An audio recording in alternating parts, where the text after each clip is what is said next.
बान है, तमाम ममालिक जो उसके मेंबर्स हैं उन सब ने इसकी में शिरकत करने की कंफर्मेशन दी हुई है।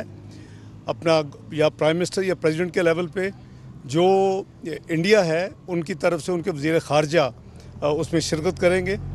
जो पिछले साल शंघाई कॉरपोरेशन की मीटिंग हुई थी, हमारी तरफ से भी हमारे वज़ीर ख़ारजा ने शिरकत की थी इंडिया में जाके।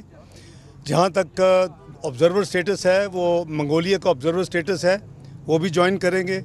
तुर्कमेनिस्तान जो है हमेशा एससीओ के प्लेटफॉर्म से स्पेशल गेस्ट के तौर पे इनवाइट किया जाता है, उनको भी हमने इनवाइट किया है। अल्हम्दुलिल्लाह करीबन इनके साथ जो टोटल ह्यूमन रिसोर्स और लोग जो आ रहे हैं डेलीगेशंस के लेवल पे, क्योंकि जो प्लानरी है वो 1+16 की है, हर यानी प्राइम मिनिस्टर या प्रेसिडेंट के साथ हेड ऑफ डेलीगेशन के साथ 16 लोग मौजूद होंगे मेन हॉल में। और इस तरह करीबन 1000 लोगों का हम तवक्को कर रहे हैं जो उनके साथ टीम्स आ रही हैं, सिक्योरिटी की, मीडिया की और दूसरी चीज़ें। इंशाअल्लाह अल्लाह ताला के फजल व करम से तैयारी पूरी है।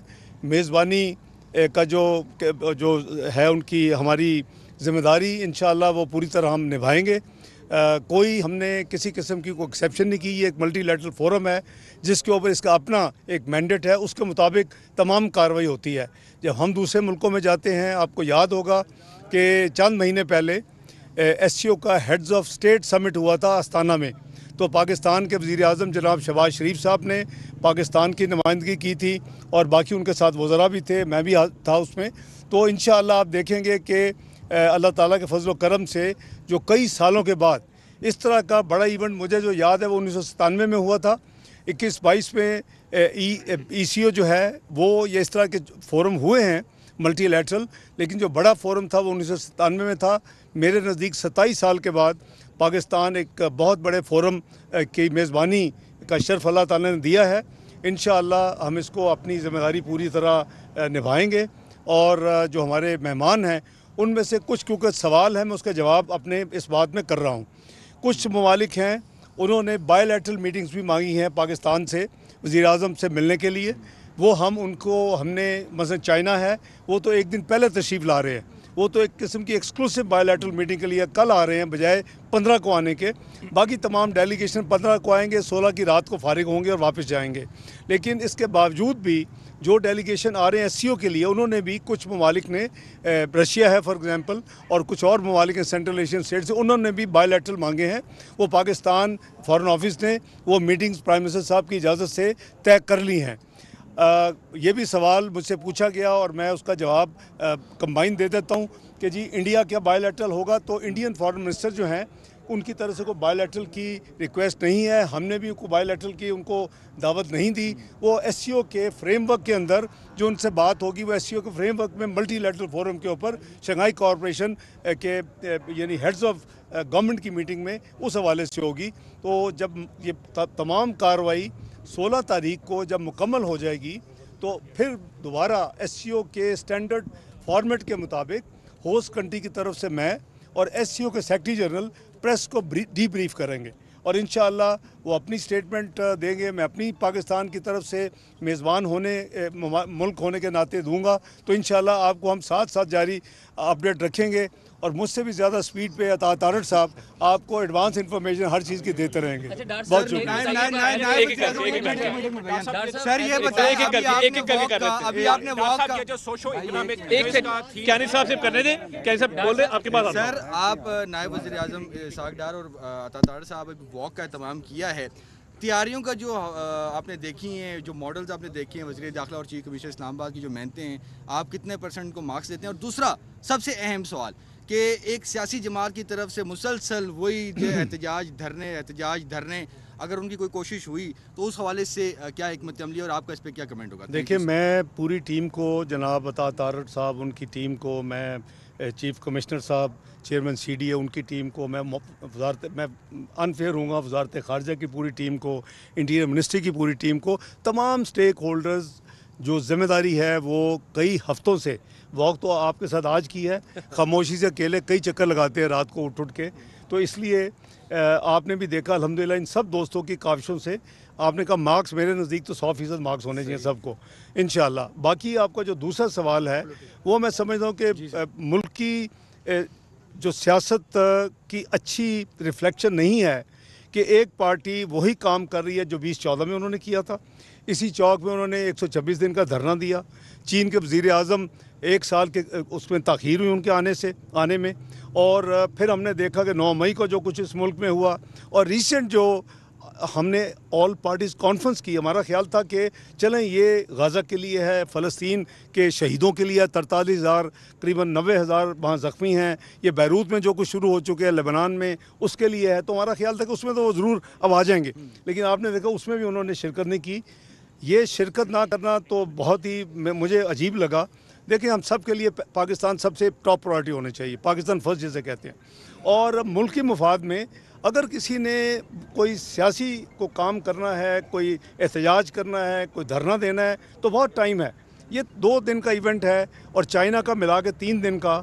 मुल्क की क्या मैसेज आप देंगे कि एक जो पॉलिटिकल पार्टी है वो उसको ना सिर्फ पार्टिसिपेट करती नज़र नहीं आ रही ऐसे इवेंट्स में, बल्कि उसके ख़िलाफ़ उसको नाकाम बनाने में कोशिश कर रही है।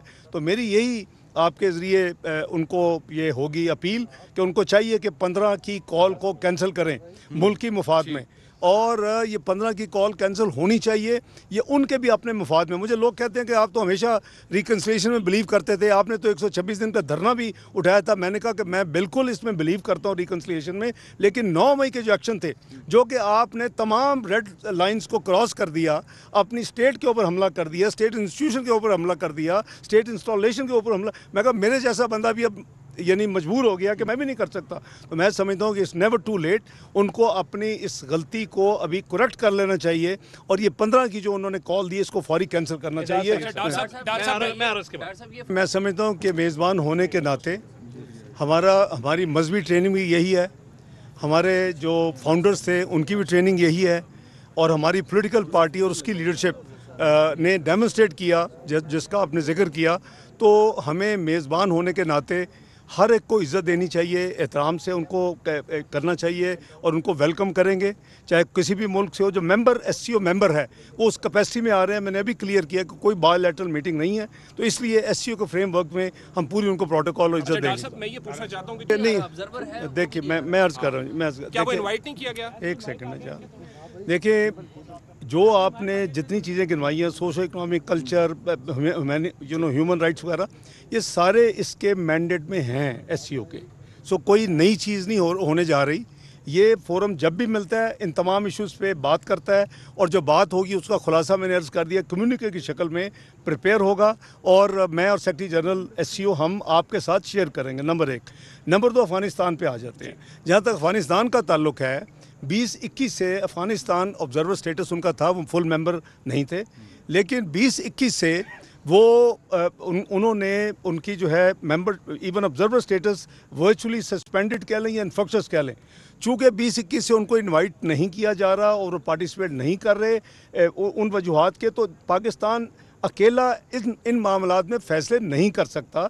मल्टीलैटरल फोरम पे, जो मल्टीलैटरल फोरम का जो हेडक्वार्टर्स होता है वो प्रोएक्टिवली होस्ट कंट्री के साथ मिल के काम करता है। तो इसलिए हमने बिल्कुल इन्विटेशन नहीं भेजी, और हमने इन अकॉर्डेंस में जो 2021 से चल रहा है उसको फॉलो किया। देखें, जहाँ तक आपने कहा कि ये अपॉर्चुनिटी को अवेल करके, तो वो हम कर रहे हैं। आपने देखा कि रिसेंटली मलेशिया के प्राइम मिनिस्टर आए, जो बायलैटरल हमारी हो रही हैं। अभी आपने सऊदीया का देखा, 27 MOU साइन किए गए। तो वो बायलैटरल तो हमारी मतलब रशिया से भी बात होगी, जिन्होंने बायलैटरल जिनसे हो रहे हैं, चाइना से भी बात होगी, दूसरे ममालिक से भी बात होगी, लेकिन इस फोरम को उस काम के लिए इस्तेमाल नहीं किया जा सकता। इसके अपने मैंडेट में आपको रहना पड़ेगा, क्योंकि एक प्रोटोकॉल है इस फोरम का। जहाँ तक आपने कहा कि मैं PTV और अता तारड़ साहब की ऑलरेडी एक्नॉलेज कर चुका हूँ, तारीफ़ कर चुका हूँ, माशाल्लाह he is doing great job. और ये हम सब का फ़र्ज़ है कि हम होस्ट हैं और पाकिस्तान के 25 करोड़ अवाम के इसमें इंशाल्लाह बुलंद होगा नाम और इज़्ज़त अफजाई मिलेगी और इंशाल्लाह पूरा हमें इस पर अपनी जिम्मेदारी अदा करें। एक ब्रॉडर कॉन्टेक्स्ट में अपना नॉर्थ साउथ ये सारी कनेक्टिविटी में हमारी कई ममालिक से बात हो रही है। रेलवे की लिंकेजेस की बात हो रही है, रोड लिंकेजेस की बात हो रही है। वो हम अपनी एफर्ट्स ये गवर्नमेंट मियां शहबाज शरीफ साहब की क़यादत में कंटिन्यूसली कर लिए पिछले 8 महीने में और इंशाल्लाह करती रहेगी। इसका मैं रिपीट करूंगा कि वो इसका मैंडेट जो है ना, हमें उसके अंदर रहना है। हम ये बीइंग होस्ट हम उसको यानी एक्स्ट्रा नहीं उसको स्ट्रेच कर सकते, वो उस लिमिटेशन में रह के सारी बात होगी। डॉक्टर साहब ये बता दें कि सोहेल साहब, फिर उसके बाद लास्ट क्वेश्चन आपसे जी। डॉक्टर साहब ने मुझे जिम्मेदारी दी। अच्छा चलें, आप कर लें, इसके बाद फिर लास्ट 2 क्वेश्चन। भाई वही कहूँगा कि इजलास के जो अपने कंटूर्स और पैरामीटर्स होंगे, स्कोप ऑफ डिस्कशंस होगी, वो उसके अपना जो चार्टर है एससीओ के अंदर होंगी। लेकिन जब आप कनेक्टिविटी की बात करते हैं तो वो एफर्ट्स डिफरेंट हैं।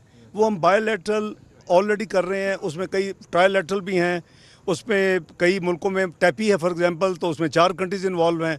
अगर हमारी रेलवे कनेक्टिविटी होगी तो शायद 3 कंट्रीज़ इन्वॉल्व हों। तो ये सारी चीज़ें ऑलरेडी पैरेलल शहबाज शरीफ साहब की क़यादत में हो रही हैं और होती रहेंगी इंशाल्लाह। जी सोहेल साहब लास्ट फिर लास्ट जी वज़ीर ख़ारजा साहब ये बताइएगा कि पाकिस्तान एससीओ का एक इम्पोर्टेंट वाइब्रेंट कंट्री बन के उभरा है और एससीओ राइजिंग, जिस तरह ईस्ट राइज कर रहा है पाकिस्तान और एससीओ मिल के राइज कर रहे हैं।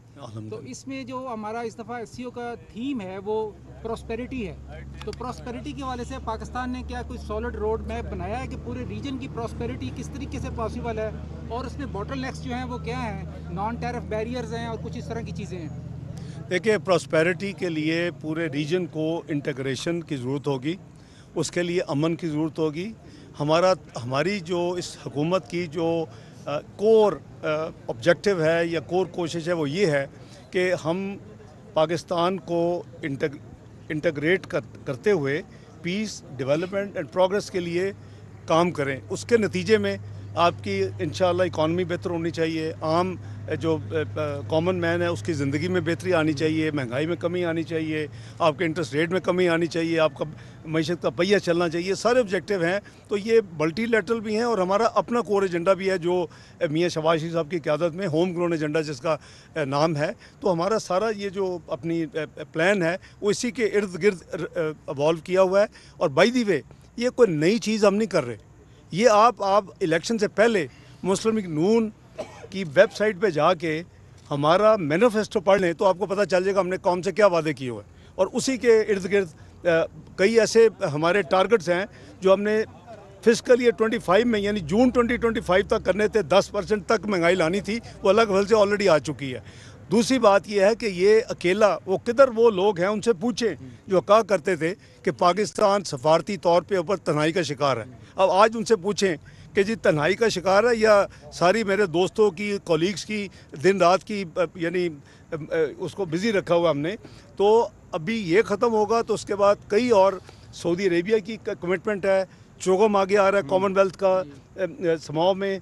उसके अलावा अपना सऊदी अरेबिया मैंने जैसे अर्ज़ किया कि वो फाइनेंशियल इन्वेस्टमेंट इनिशिएटिव का जो करते हैं। उसके बाद कतर की एग्जीबिशन है। तो ये सारी चीज़ें और जस्ट 1 जनवरी से अल्लाह के फजल करम से ये आपकी दुआएं हैं 25 करोड़ आवाम की कि पाकिस्तान 12 साल पहले जब यूएन सिक्योरिटी काउंसिल का मेंबर बना था तो 1 वोट की बढ़ोतरी से मेंबर बना था। इस दफ़ा अल्लाह के फजल करम से 182 वोट वर्सेस 5। तो ये पाकिस्तान के जो कहते थे कि सफारती तौर पे तनाव हो चुका है, वो आज रीअसेस करें कि आज पाकिस्तान किधर खड़ा है। और वो हम अपने 2 साल मेंबर्स यूएन सिक्योरिटी काउंसिल के हवाले से अपने एजेंडे को, ग्लोबल एजेंडे को, और ये जो अभी पीछे मुझे पीस, प्रॉस्पेरिटी, डेवलपमेंट और प्रोग्रेस की बात कर रहे थे, उस एजेंडे को आगे लेके चलेंगे। मेरा पाकिस्तान के डिप्टी वज़ीर आज़म से ये सवाल है। यकीनन शंघाई ताउन तंजीम का अपना एक मैंडेट है, अपना प्रोटोकॉल है, लेकिन अभी आपने बताया कि 2 तरफ़ा मुलाकातों की पाकिस्तान की क़यादत से फ़लस्तीन के लिए, गज़ा के लिए पाकिस्तान ने बहुत कुछ किया है सर। इसमें बिल्कुल शक शुबे से बाला तरह आपने आल पार्टीज़ कॉन्फ्रेंस बुलाई और कौमी इत्तेफाक राय पैदा किया। तो जो आपकी 2 तरफ़ा मुलाकातें हैं, यकीनन कौम ये तवक्को रखती है कि आप यकीनन फ़लस्तीन और गज़ा का जो अलमिया है इसमें क्या बातचीत होगी सर? देखिए, कोई ऐसा मौका वज़ीर आज़म शहबाज शरीफ और उनकी टीम नहीं छोड़ती जिसमें गज़ा और फ़लस्तीन की बात ना हो, और उसमें अब लेबनान ऐड हो चुका है। प्राइम मिनिस्टर ने रियाद में जो बातें की वहाँ वही बात थी, अभी मलेशियन प्राइम मिनिस्टर है उनके साथ वही बातें हुई, चीनी क़यादत अगर इवन उधर मिली, यूएन में जितनी स्ट्रॉन्ग उन्होंने स्पीच की पाकिस्तान की करते हुए, ओआईसी जो हेड्स ऑफ गवर्नमेंट समिट था गैम्बिया में वहाँ से शुरू हुआ। हमने ना सिर्फ गज़ा की और कश्मीर के ऊपर ओआईसी का कॉन्टैक्ट ग्रुप, ओआईसी कश्मीर के ऊपर वो कई सालों से नहीं मिला था।